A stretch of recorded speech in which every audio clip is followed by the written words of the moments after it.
વિદ્યાર્થી મિત્રો,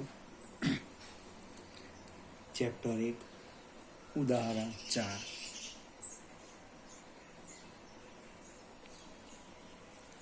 હવે એની રકમ તમારે 2 વાર વાંચવાની, પછી ગણતરી કરવા પ્રયત્ન કરવાનો. 2 પ્રશ્ન છે એની અંદર. ઇલેક્ટ્રોન અને પ્રોટોન, ઇલેક્ટ્રોન અને પ્રોટોન વચ્ચે લાગતા બળ અને તેમની વચ્ચેના ગુરુત્વાકર્ષી બળનો ગુણોત્તર મેળવવાનો છે. બીજો પ્રશ્ન છે પ્રોટોન વચ્ચે લાગતું બળ અને ગુરુત્વાકર્ષી બળનો ગુણોત્તર મેળવવાનો છે. ત્રીજો પ્રશ્ન છે ઇલેક્ટ્રોન વડે પ્રોટોન પર લાગતું બળ અને પ્રોટોન વડે ઇલેક્ટ્રોન પર લાગતા બળને વડે તેમાં ઉદ્ભવતો પ્રવેગ શોધવાનો છે. આ 3 પ્રશ્નો છે. હવે જે આપણે માહિતી આપી છે તો કે ઇલેક્ટ્રોન અને પ્રોટોનનો વિદ્યુતભાર એ આપણને ખબર છે. ઇલેક્ટ્રોન માટે ઋણ લખીશું, એટલે Q1, ધારો કે ઇલેક્ટ્રોન લઈએ તો -1.6 × 10⁻⁻19 કુલમ. Q2 પ્રોટોન માટે લખો, એ પ્લસ આવશે. બીજું બંનેના દળ પણ આપ્યા છે. પ્રોટોનનું દળ છે 1.67, ન આપે તો આપણે યાદ રાખવાનું છે 10⁻⁻27 કિલોગ્રામ. ઇલેક્ટ્રોનનું દળ આપ્યું છે 9.11 × 10⁻31 કિલોગ્રામ. ફરીથી આ બંને દળ પણ યાદ રાખવા પ્રયત્ન કરવાનો. હવે આપણે આ રીતે એક નાની સરખી ફિગર જોઈએ. અહીંયા ઇલેક્ટ્રોન છે અને અહીંયા પ્રોટોન છે. આ એમની વચ્ચેનું જે અંતર છે R છે. હવે બળની વાત કરીએ તો બળ આમ લખાય F બરાબર 1/4πε0 Q1 Q2/R². અહીંયા કુલમ બળનો C લખીએ, C ફોર કુલમ બળ. ત્યાર પછી કિંમત મૂકવી હોય તો Q1 બરાબર Q2 બરાબર તો E છે. આ બંને શું છે? E છે, એક પ્લસ E. અને લખો છો તો અહીંયા લખીએ -E આવશે પ્લસ E. તો કુલમ બળ થવાનું FC બરાબર 1/4πε0 -E પ્લસ E એટલે માઇનસ આવવાનું. અહીંયા આગળ માઇનસ મૂકી દઈએ, E²/R². હવે ગુરુત્વાકર્ષી બળ લખીએ. આ કયું બળ લખ્યું? કુલમ બળ. એ બાજુમાં લખી દઈએ ગુરુત્વાકર્ષી બળ, કુલમ બળ. વિદ્યુત બળ, ઇલેક્ટ્રિક ફોર્સનો કોઈ E પણ લખી દઈએ. હવે ગુરુત્વાકર્ષી બળ એ આપણે 11મા ધોરણમાં જવું પડે. FG બરાબર G ME MP/R².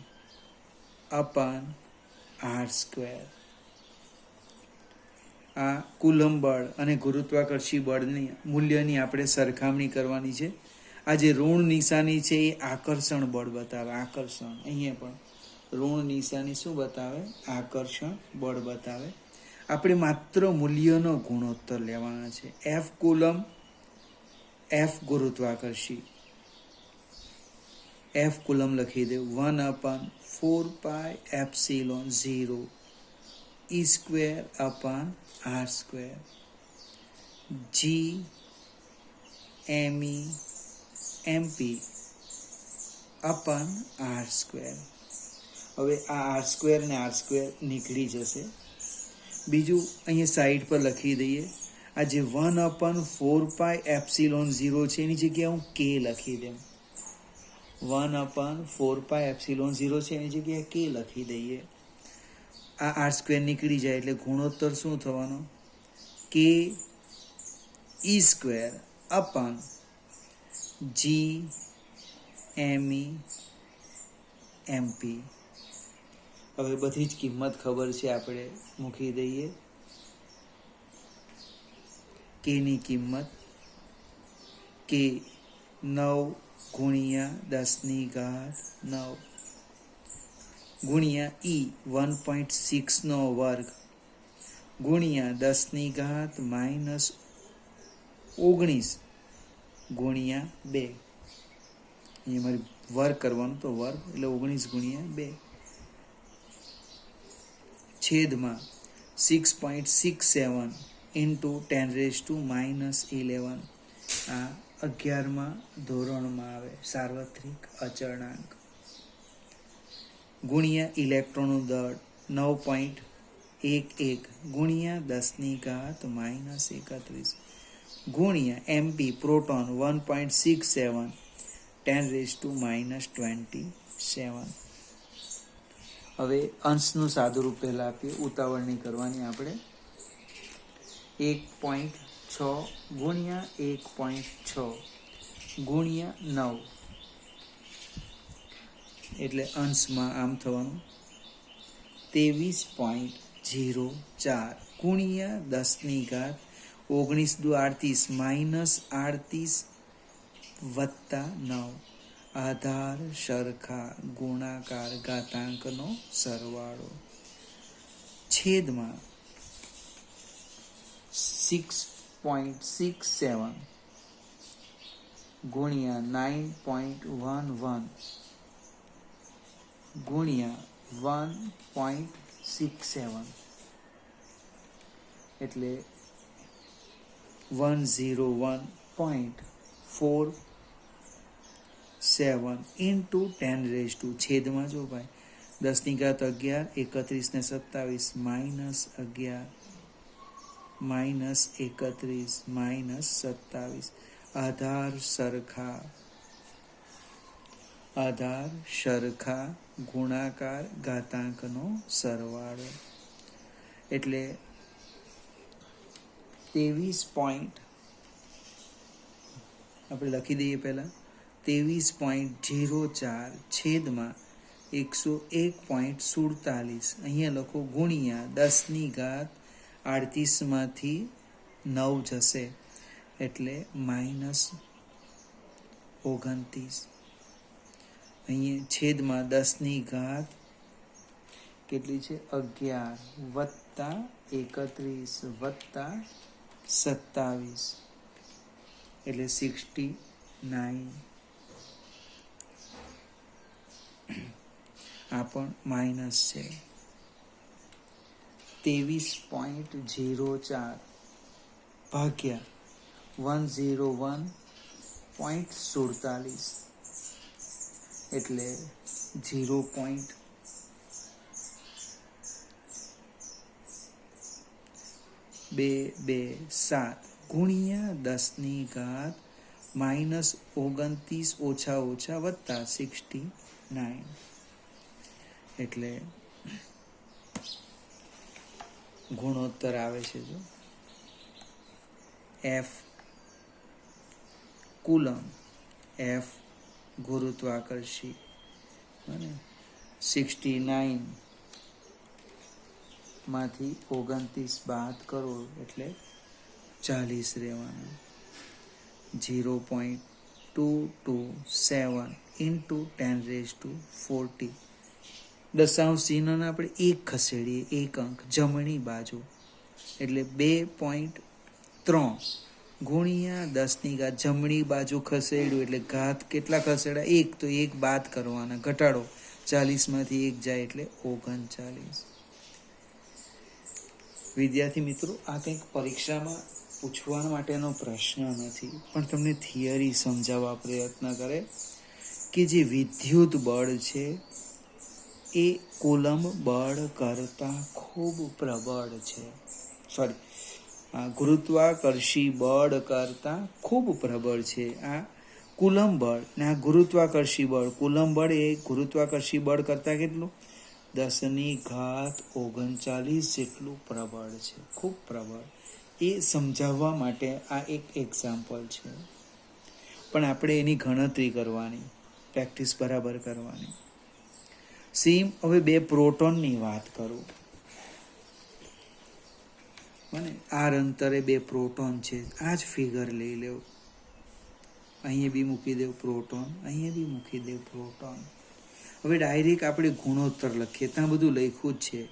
F coulomb divide by F ગુરુત્વાકર્ષી બળ. તો શું થવાનું? અહીંયા 1/4πε0 E² અપન આર. આ જે અંતર છે એ આપણે આર લઈએ, આર. ત્યાર પછી છેદમાં ગુરુત્વાકર્ષી બળ જી, MP ગુણ્યા MP અપાન R². આ R² નીકળી જશે. આની જગ્યાએ આપણે K લખી દઈએ, એટલે K E² છેદમાં G MP².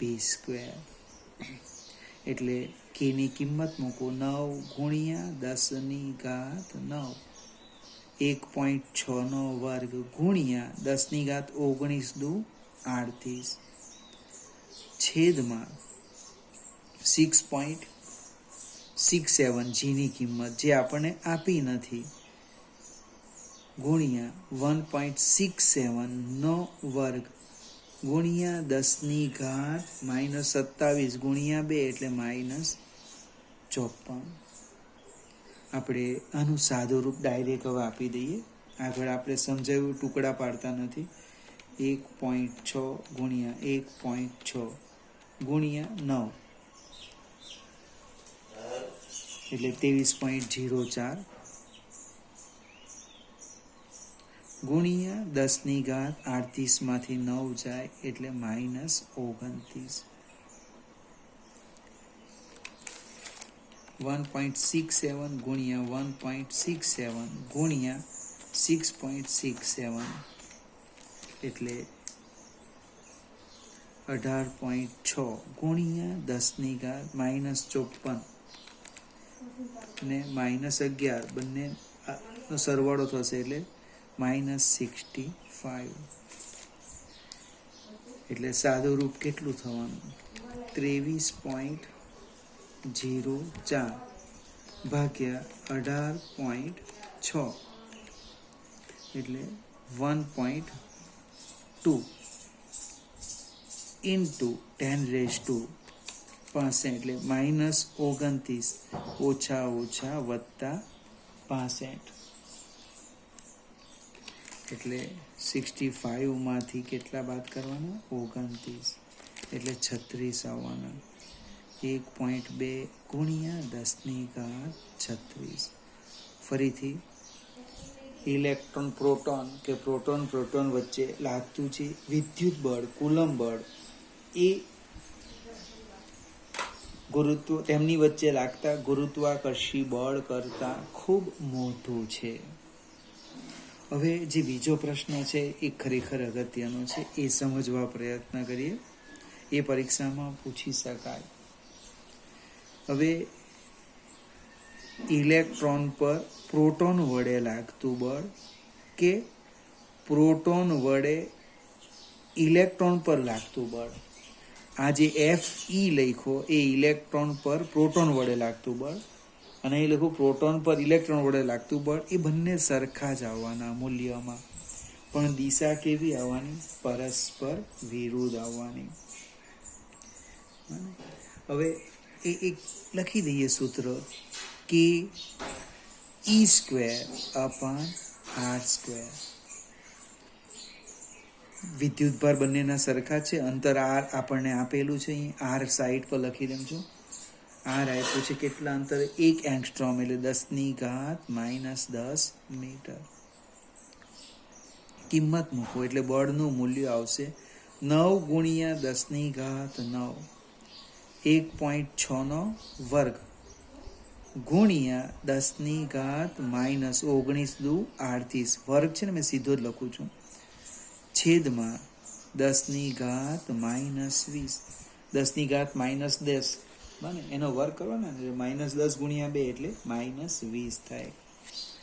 હવે આ અંશનો સાદુરૂપ તો આપણી પાસે પડ્યું જ છે, 23.04 ગુણ્યા 10⁻9 ઓછા 38 વત્તા 20. આ ભાગાકાર છે ને ઉપર જવાનું એટલે ઓછા ઓછા વત્તા થવાનું, એટલે 20 ને 9 29 જાય એટલે કેટલા આવવાના? 38માંથી 23.04 ગુણ્યા 10⁻9 ન્યૂટન. અને 1 એંગસ્ટ્રોમ અંતરે રહેલા પ્રોટોન અને ઇલેક્ટ્રોન વચ્ચે લાગતું બળ એ આટલું આવ્યું. હવે બંનેને પ્રાપ્ત થતો પ્રવેગ શોધવાનો છે મિત્રો. પ્રવેગ જોઈએ, બળ સરખું આવે પણ પ્રવેગ કેવી રીતે લખવાના? તો કોમન સૂત્ર છે F = ma, એટલે A = F/m. જો પ્રવેગ લખીએ અહીંયા ભાગ પાડી દે આ રીતના. અહીંયા હું લખું છું ઇલેક્ટ્રોન,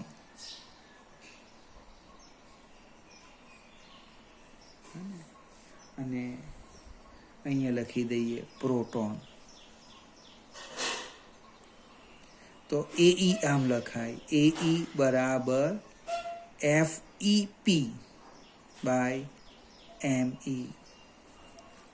કિંમત મૂકો, FeP આપણે શોધી કાઢી 23.04 ગુણ્યા 10⁻9 છેદમાં ઇલેક્ટ્રોનનું દળ 9.11 ગુણ્યા 10⁻31.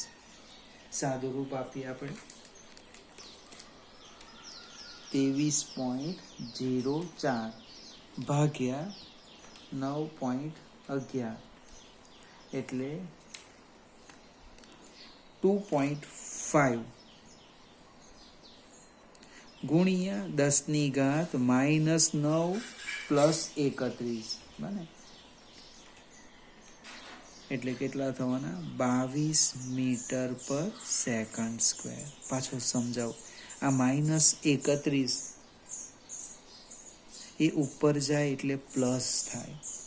આ બાજુ જોઈએ, આ જે ભાગ છે આપણો અગત્યનો છે. પ્રોટોનનો પ્રવેગ AP, તો કે બળ પ્રોટોન પર લાગતું બળ છેદમાં દળ, એટલે બળ લખી દઈએ 23.04 ગુણ્યા 10⁻9 ડિવાઈડ બાય પ્રોટોનનું દળ 1.67 × 10⁻⁻27. 23.09 ભાગ્યા 1.67 એટલે 13.8 આવવાનું.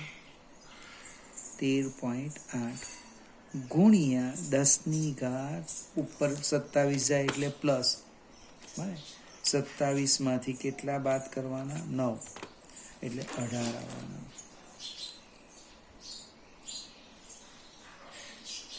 હવે આ બંનેની સરખામણી કરો, બંને પર બળ સરખું લાગે. ઇલેક્ટ્રોનનો પ્રવેગ અને પ્રોટોનનો પ્રવેગ. પ્રોટોનનો પ્રવેગ ઓછો છે, ઇલેક્ટ્રોનનો વધારે છે, એટલે આપેલા સમયમાં વેગ કોણ વધુ પ્રાપ્ત કરે? ઇલેક્ટ્રોન. અને એક સરખું અંતર જો કાપવું હોય તો ઇલેક્ટ્રોનને સમય ઓછો લાગે, પ્રોટોનને સમય ઓછો લાગે. ફરીથી રકમ ભલે 1 લખી છે, આ દાખલો તો 4 માર્કમાં પૂછાય, ખૂબ મોટો છે અને પૂરેપૂરો સમજવાનો છે, થિયરી સાથે કામ કરવાનું છે. એટલે એને એકવાર સમજો, પછી તમારે લખવાનું છે.